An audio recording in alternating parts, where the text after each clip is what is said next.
Hi guys, welcome to my latest video. I'm back in the oldest setup today, the ones where I had my first few videos because I can't get access to my current one for now. But today's review is going to be on the new movie starring and written by Tom Hanks, Greyhound. Greyhound takes place in early World War II, where an inexperienced US Navy captain must lead an Allied convoy which is being stalked by Nazi U-boats. So we're going straight into the pros. This movie was very well shot, everything looked very real, all the explosions looked great.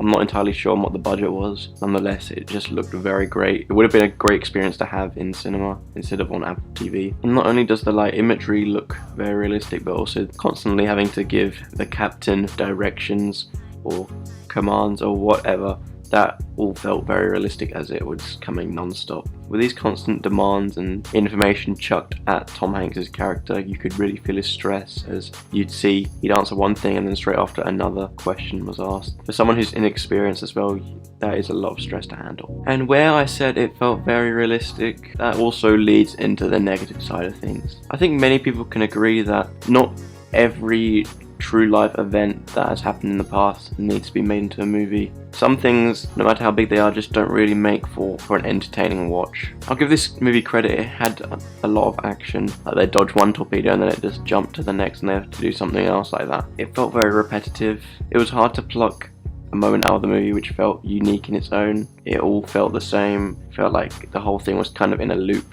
until it got to the end credits. And the main negative I've seen from a lot of people, which I tend to agree with, is there isn't any character depth. I won't be able to name you any of the characters' names, not even Tom Hanks's.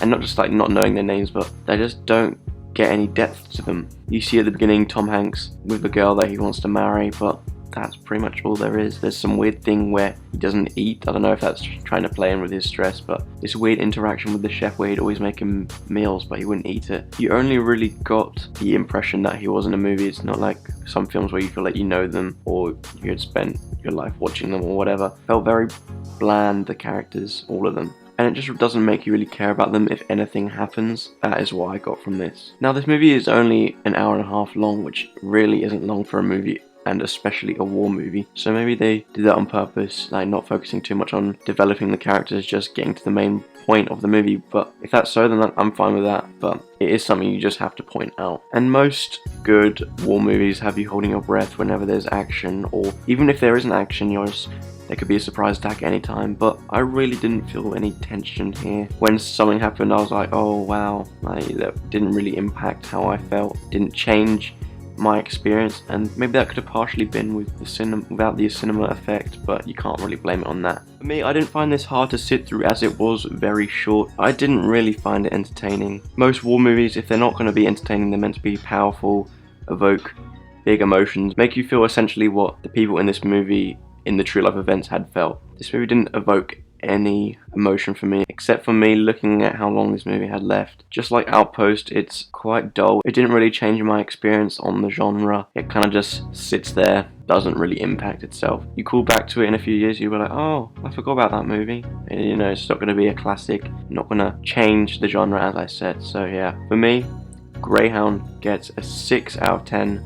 Unless you're a die-hard war movie fan, or maybe you're older and you want to see what it was like around this time, I guess, then I would recommend it. But otherwise, if you're just the normal moviegoer who watches the big war movies that comes out, you can skip this one. It's might just waste some time for you. Thank you so much for watching my video. I really hope you enjoyed. Please let me know in the comments what you thought of Greyhound. And also please let me know how I can improve my videos. As I mentioned in my introduction to this video, this isn't my normal setup. I'm just here for this video and my next one, which I'm recording right after this, just because I cannot gain access to my current setup at this moment in time. But yeah, other than that, let me know how I can improve my videos, as I want to do the best as I can do with what I am making. But yes, please like and subscribe. I would really appreciate it. And once again, thank you for watching.